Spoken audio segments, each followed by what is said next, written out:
പോകുന്നു ലൈഫെല്ലാം? കുഴപ്പമില്ല, നല്ല രീതിയിൽ പോകുന്നുണ്ട്. എന്താ ഒരു കൺഫ്യൂഷൻ പോലെ പറയാൻ വന്നായിരുന്നു, ഞാനല്ലേ നന്നായിട്ട് പോകുന്നുണ്ട്, ലൈഫ് എല്ലാം അടിപൊളിയായിട്ട് പോകുന്നുണ്ട്. അപ്പോൾ ശരിക്കും പറഞ്ഞാൽ നമ്മുടെ ഒരു സൊസൈറ്റി എന്ന് പറഞ്ഞു കഴിഞ്ഞാൽ കൂടുതലും ഈ പറയുന്ന പോലെ തന്നെ ഹെട്രോസെക്ഷൽ റിലേഷൻസ് ആണ് കൂടുതലും സെലിബ്രേറ്റ് ചെയ്യുന്നത്.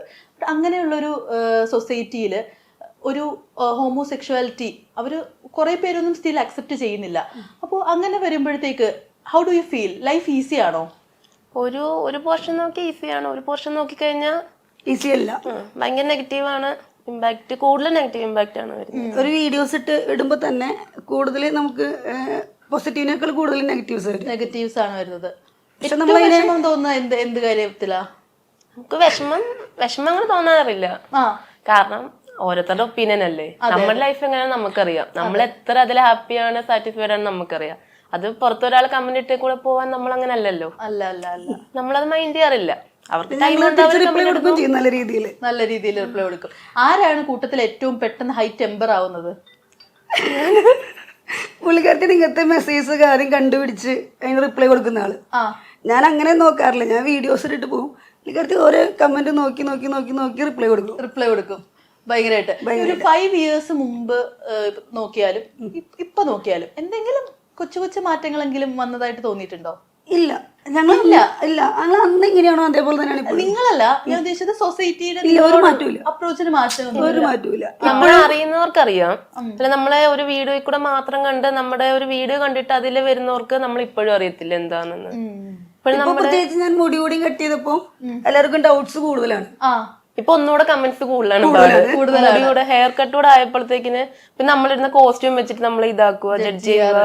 ഇപ്പം ഗേളാന്ന് പറഞ്ഞ് നമുക്ക് ഒരു ജെൻഡറിന് ഈ ഡ്രസ് ഒന്നും നമ്മളെങ്ങും എഴുതി വെച്ചിട്ടില്ല.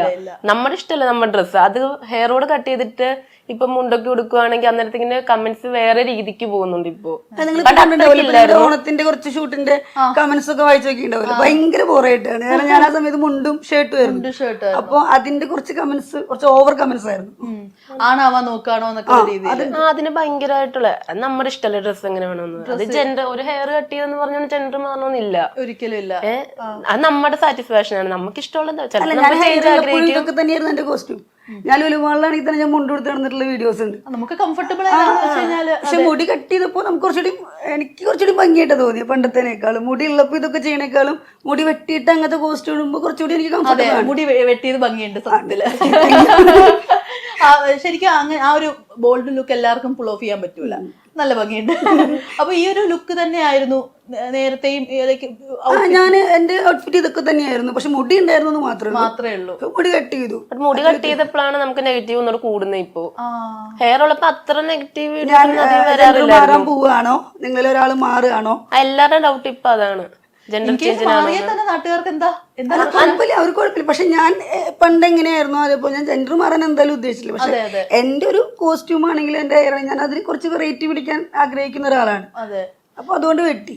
ചിലർക്കൊക്കെ ഉള്ള ഒരു ഡൗട്ടാണ്, അതായത് ഒരു ലെസ്ബിയൻ ആണെങ്കിൽ അവർക്ക് കണ്ണി കണ്ട പെണ്ണുങ്ങളോട് എല്ലാവരോടും ഈ ഒരു ഫീൽ ആയിരിക്കും. ഒരിക്കലും ഇല്ല കേട്ടോ. അതെ, ഒരു ഹെറ്ററോസെക്ഷൽ ആയി കഴിഞ്ഞാൽ നിങ്ങൾക്ക് ഒരു റിലേഷൻ കാണും, നിങ്ങൾക്ക് കുറെ ഫ്രണ്ട്സും കാണും ബോയ്സ് എന്നും പറഞ്ഞ ഒരു റിലേഷനുള്ള പയ്യന്റെ കൂടെ തന്നെ ഫ്രണ്ട്സിനോടെല്ലാം നിങ്ങൾക്ക് ആ ബന്ധം കാണും.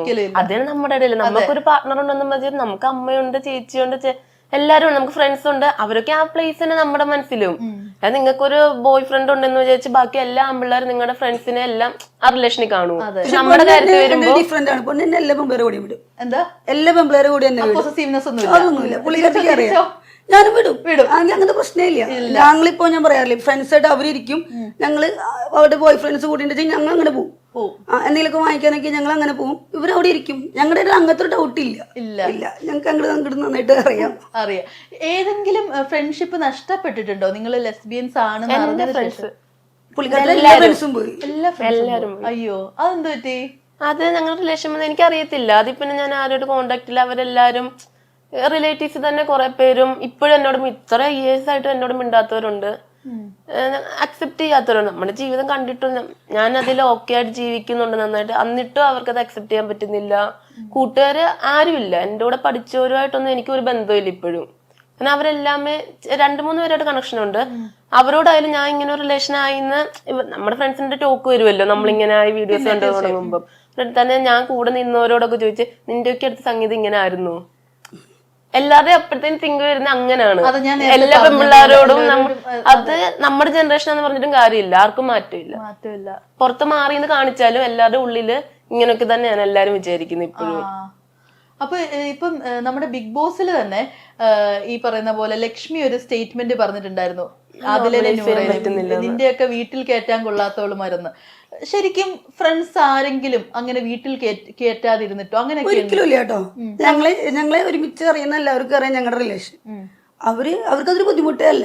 ഞങ്ങളെ അങ്ങനെ കാണാനാണ് അവർക്ക് ഇഷ്ടം. എവിടെ പോകുമ്പോഴും ഞങ്ങളെ ഒരുമിച്ച് കണ്ട്, ഞങ്ങൾ ഒരാള് ഒറ്റയ്ക്ക് പോകുമ്പോ അപ്പൊ ചോദിക്കും മറ്റേ അങ്ങനെ ചോദിക്കുന്ന ആൾക്കാരെ. ഞങ്ങളുടെ ലൈഫിൽ അങ്ങനത്തെ ഒരു പ്രശ്നം വന്നിട്ടേ. നാട്ടിലെ കൂട്ടുകാരുടെ ഇടയിൽ ഇത് വരുന്നല്ല, നമ്മളല്ലാണ്ട് പരിചയപ്പെട്ടവര് ആദ്യമായിട്ട് കാണുന്നവരൊക്കെ നമ്മളോട് ഭയങ്കര അതെ, ഞങ്ങൾ ഒരുമിച്ച് പരിചയപ്പെട്ടവർക്കെല്ലാം ഞങ്ങൾ അങ്ങനെ തന്നെയാണ്. സ്റ്റേറ്റ്മെന്റിന്റെ പൊട്ടിയാണ് എന്ത് വീട്ടിൽ കയറ്റം കൊള്ളാത്തവളുമാർ. അതിന്റെ ആവശ്യമില്ല. കാരണം നമ്മളെല്ലാം ദൈവം നമുക്ക് തന്ന ഇതുണ്ട്. നമ്മുടെ ഐഡന്റിറ്റി ഇങ്ങനെ ആയിപ്പോന്ന് വിചാരിച്ചാൽ നമ്മളൊരു മോശമല്ലല്ലോ, ഒരിക്കലല്ല. നമ്മുടെ ഐഡന്റിറ്റി നമ്മൾ സന്തോഷമായിട്ട് ജീവിക്കുന്നുണ്ട്. നമ്മളൊരു ഒന്നും ചെയ്തിട്ടില്ല. നമ്മള് ഇഷ്ടപ്പെട്ട ഒരാളെ കൂടെ കൊണ്ട് നടക്കുന്നു. അത് വീട്ടിൽ കയറ്റം കൊള്ളാത്ത ആൾക്കാരായിട്ടല്ലോ. ട്രിഗർ ആയിരുന്നു ആ ഒരു സ്റ്റേറ്റ്മെന്റ്. പിന്നല്ലാണ്ട് ഞങ്ങൾ ഓൾറെഡി അവർക്ക് സപ്പോർട്ട് ചെയ്യുന്ന ആൾക്കാരാണ്. എന്തെങ്കിലുമൊക്കെ അങ്ങനെ അവിടുത്തെ എന്തെങ്കിലും ഇഷ്യൂസ് ഒക്കെ വരുമ്പോൾ ഞങ്ങൾ ഷെയർ ചെയ്യാറുണ്ട്, സ്റ്റോറി ഇടാറുണ്ട്. അത് നമുക്ക് ഭയങ്കര മോശമായിപ്പോയി. നമ്മളിപ്പോൾ ഉള്ളവർക്ക് അതൊരു മോശമാണ് ആ വീട്. കാരണം നമ്മുടെ റിലേഷൻ എത്ര ബ്യൂട്ടിഫുൾ ആണ് അവരതി വരുമ്പോ കുറച്ചേലും ആൾക്കാർക്ക് മനസ്സിലായി തുടങ്ങിയിട്ടുണ്ട്. അതിലാ നൂറയുടെ റിലേഷൻ കണ്ടിട്ട് പലരും, അതായത് ഇപ്പൊ നമുക്കൊരു പീരീഡ്സ് ആവുന്നു, ഒരു ബോയിന്റെ അടുത്ത് ആ പെയിൻ പറയുമ്പോൾ ആൾക്ക് മനസ്സിലാവുന്നില്ല. അപ്പൊ കുറെ പേരുടെ കമന്റ് ആയിരുന്നു, പക്ഷെ അവർക്കത് മനസ്സിലാവുന്നുണ്ട്. നമുക്ക് എല്ലാം ഷെയർ ചെയ്യാൻ പറ്റും. അങ്ങനെ കുറച്ച് കമന്റ്സ് ഒക്കെ മീൻസ് എന്ന് വെച്ച് ലൈക്ക് ഒരു ഹോമോസെക്ഷൽ റിലേഷൻ കണ്ടിട്ട് ഒരാളത് ഇൻഫ്ലുവൻസ് ആവുന്നു അവരിങ്ങനെ പറഞ്ഞതാ, ലൈക്ക് എന്തു ബ്യൂട്ടിഫുൾ ആണ്. ഇപ്പോഴും ഉണ്ട്, ഇപ്പോഴത്തെ ഒരുപാട് പേരുണ്ട്. പക്ഷെ അത് പുറത്ത് പറയാൻ പറ്റാത്ത ഒരുപാട് പേരുണ്ട്. നമ്മളത് പറഞ്ഞു, ഞങ്ങൾക്ക് ഇങ്ങനെ ചെയ്യാൻ. നമ്മൾ ഒരിക്കലും ഒരു തെറ്റുകാരല്ലല്ലോ. അല്ലല്ല. ആദില നൂറയുടെ സ്ഥാനത്ത് നിങ്ങളായിരുന്നെങ്കിൽ എങ്ങനെയായിരിക്കുമായിരുന്നു റിയാക്ഷൻ? നോക്കിയിരുന്നു ഞാനാണെങ്കിൽ അടി ഉണ്ടാക്കും. അടി കൊടുത്തേ എനിക്ക് കുറച്ച് ദേഷ്യം കൂടുതലാണ്. അപ്പൊ അങ്ങനത്തെ ഒരു വാക്കൊക്കെ കേൾക്കുന്ന പറഞ്ഞാൽ നമുക്കത് ഭയങ്കര ബുദ്ധിമുട്ടാണ്. ചെലവിലല്ല, നമുക്ക് അതിന്റെ ആവശ്യമില്ല. ഇവരെ വിളിച്ചതിന്റെ കൂട്ടന്നെ ബിഗ് ബോസ് അവരെ വിളിച്ചിട്ടുണ്ടെങ്കിൽ അവർക്ക് അതിലൊരു ഐഡന്റിറ്റിയിൽ അവരത്ര ഫെയിം ആയിട്ടാണ്, അവരത്ര സക്സസ്ഫുൾ ആയിട്ട് ആ ജീവിതം മുമ്പോട്ട് കൊണ്ടുപോകുന്നോണ്ടാണ്. അതിന് ലക്ഷ്മി പറയുന്നത് ലക്ഷ്മിയുടെ മോൻ അത് കാണും, ഇൻഫ്ലുവൻസ് ആകും. എനിക്കൊരു മോളുണ്ട്. എന്റെ മോള് ഞങ്ങളുടെ റിലേഷൻ ഏറ്റവും കൂടുതൽ സപ്പോർട്ട് ചെയ്യുന്ന ഒരാളാണ്.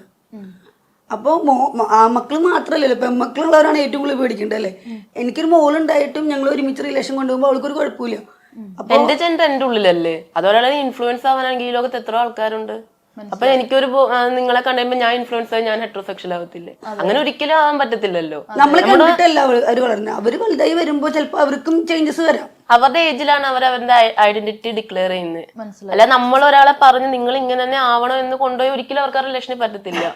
ഇപ്പൊ ഒരു ഹോമോസെക്ഷൻ ആണെന്ന് നിങ്ങൾ ഇത് മതി, സൊസൈറ്റിയിൽ ഒരാളുടെ കൂടെ കല്യാണം കഴിക്കാൻ പറ്റുമെന്ന് കല്യാണം കഴിച്ച് വിട്ടാലും ഡിവോഴ്സ് ആയി അവർ പോത്തേ ഉള്ളൂ. കാരണം അവർക്ക് പറ്റൂല ജീവിക്കാൻ, നമുക്കറിയാം. അപ്പൊ അങ്ങനത്തെ സ്റ്റേറ്റ്മെന്റ് ആവശ്യമില്ല അവിടെ. ഒരാൾ ഇൻഫ്ലുവൻസ് ചെയ്ത് അങ്ങനെ നമ്മളല്ലെങ്കിലും നമുക്ക് ഈ വരുന്ന തലമുറകളും ഇങ്ങനെയൊക്കെ തന്നെയായിരിക്കും. ഇനി കൂടുകയുള്ളൂ ഇവിടെ അങ്ങോട്ട്. പണ്ടത്തെ കാലല്ലേ ഇപ്പോഴത്തെ. പണ്ട് പുറത്തോട്ട് വരാൻ കുറെ പേര് മടിച്ചു, ഇപ്പൊ കുറച്ചായിട്ട് വന്നു തുടങ്ങി. ഇനി വരുമ്പോ അങ്ങനെയുള്ളവർ പുറത്തോട്ട് കമ്മൗട്ട് ആയിക്കൊണ്ടേയിരിക്കും. അത് ഓപ്പറേറ്റ് പറയും. ഇപ്പോഴത്തെ ജനറേഷൻ എന്ന് പറഞ്ഞു കഴിഞ്ഞാൽ കുറച്ചുകൂടി നമ്മളെക്കാളും മോഡേൺ ആണ്. അവരെന്തായാലും തുറന്നു പറയും. അത് ഇപ്പൊ ഗേ കപ്പിൾസ് ഉണ്ട്, ലെസ്ബിയൻ കപ്പിൾസ് ഉണ്ട്, ട്രാൻസ് കപ്പിൾസ് ഉണ്ട്. ഇനിയും അത് വലുതായി വരുള്ളൂ.